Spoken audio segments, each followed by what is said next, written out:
Les 18 000 tonnes de riz birman déchargées au port d'Abidjan ne sont pas de bonne qualité. Conclusion du laboratoire accrédité dans le cadre du programme de vérification de conformité des marchandises à destination de la Côte d'Ivoire après analyse des échantillons de ce riz. L'entièreté de cette cargaison est à ce jour entreposée dans les magasins du port autonome d'Abidjan. Et c'est sous surveillance 24 heures sur 24. Nous pouvons vous assurer que ce riz n'est pas sorti de ces magasins, donc ne peut se retrouver sur le marché. Cette importante saisie de riz suivie du déclenchement de la procédure de destruction matérialise la détermination des pouvoirs publics à accentuer la répression des fraudes et des falsifications en matière de vente des produits impropres à la consommation. Je voudrais lancer un appel à plus de vigilance de la part de la population tout entière et des associations de consommateurs pour participer beaucoup plus au programme d'alerte que le ministère a mis en place afin de nous notifier de tout cas de fraude, de contrebande, de contrefaçon ou de mauvaise qualité de produits qui seraient sur le marché. Les importateurs sont également appelés au respect des prescriptions du gouvernement. C'est le 15 février dernier que l'État a mis en place un dispositif de contrôle de conformité pour la protection des consommateurs.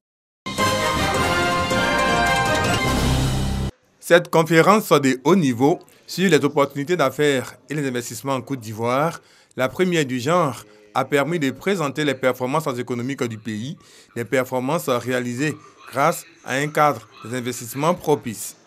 La Côte d'Ivoire est une destination d'investissement. La Côte d'Ivoire est une destination aujourd'hui qui attire du monde.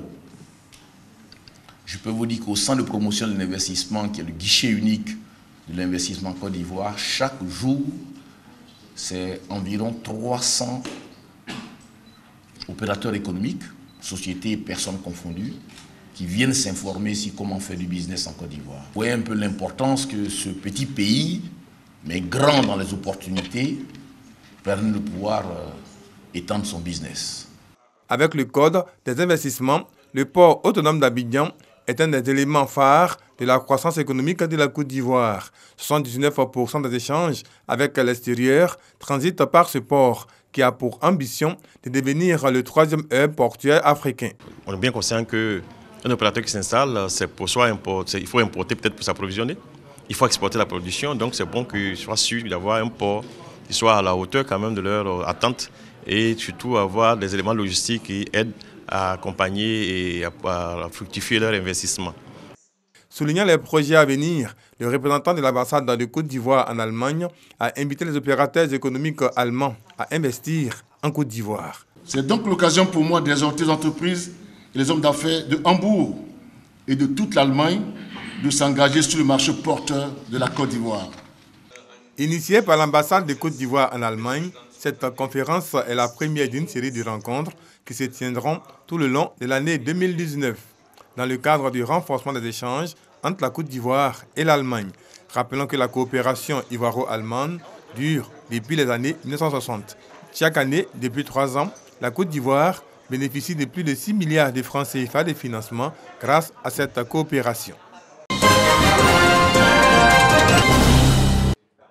L'atelier de Bouaké vise à contribuer à la mise en place d'une stratégie régionale de gestion intégrée des nuisibles du cotonnier, des risques de résistance aux insecticides, des risques d'intoxication et de pollution environnementale.